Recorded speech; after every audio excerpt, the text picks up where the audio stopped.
Economia, mercado financeiro, a notícia desta quinta-feira. Por 5 votos a 4, o Banco Central decidiu reduzir a taxa básica de juros em 0,5 ponto percentual. A gente conversa agora com o nosso comentarista Luiz Arthur Nogueira.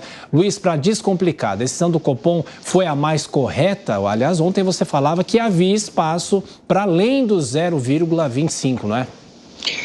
Exatamente, Tiago. Aqui a gente explica e descomplica a economia. Bom dia a todos. Ontem eu disse que se eu fosse diretor do Banco Central, meu voto seria por uma queda de 0,5 ponto percentual. Portanto, eu considero a decisão do Copom uma decisão correta do ponto de vista técnico e uma decisão inteligente do ponto de vista político. Começando pelo lado técnico, havia argumentos bons, na minha opinião, de fato, para cortar a taxa num ritmo maior de 0,5 ponto percentual. Porque a inflação está em queda, as expectativas inflacionárias para o ano que vem estão melhorando, o PIB, ou seja, a economia brasileira, já dá sinais claros de desaceleração e vamos combinar que o Brasil tem a maior taxa de juros real do mundo. Portanto, havia espaço, de fato, para uma queda mais ousada, como aconteceu, de 0,5 ponto percentual. Ocorre que o placar foi 5 votos a 4, ou seja, 4 diretores votaram por uma queda menor de 0,25 ponto percentual,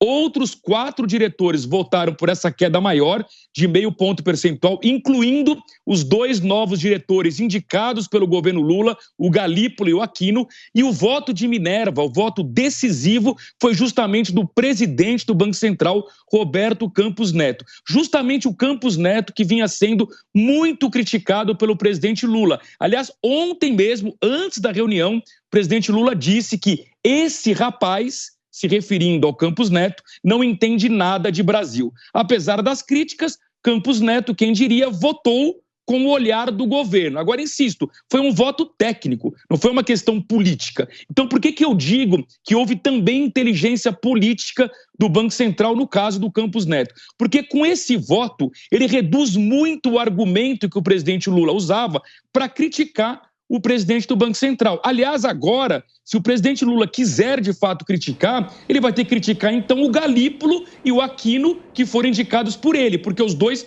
também votaram em 0,5 ponto percentual. Então, na minha opinião, não há mais motivos para o governo ficar criticando o Banco Central. Aliás, o Banco Central sinalizou que vai manter esse ritmo de queda de 0,5 ponto percentual nas próximas reuniões. Como temos ainda 3 encontros do Copom neste ano, Tiago, podemos prever que a Selic vai encerrar 2023 em 11,75%. É isso. E, Luiz, que hora saiu a decisão ontem? Deu tempo do mercado financeiro reagir a essa decisão ou a reação só será conhecida hoje?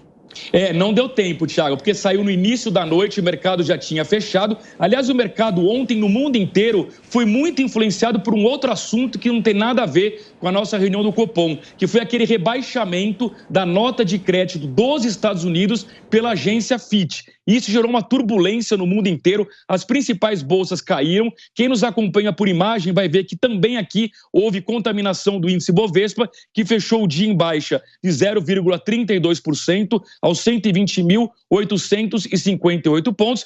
E, por consequência, no próximo gráfico, a gente vai ver que houve impacto no dólar, que subiu no mundo inteiro, inclusive aqui no Brasil, uma alta de 0,40%, valendo R$ 4,81.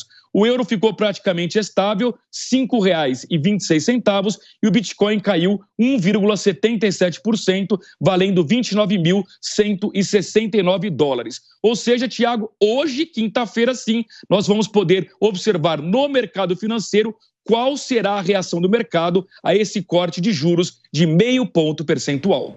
Como sempre, descomplicando a economia, Luiz Arthur Nogueira, a gente vai acompanhar a sua análise ao longo da programação da Jovem Pan. Até mais tarde.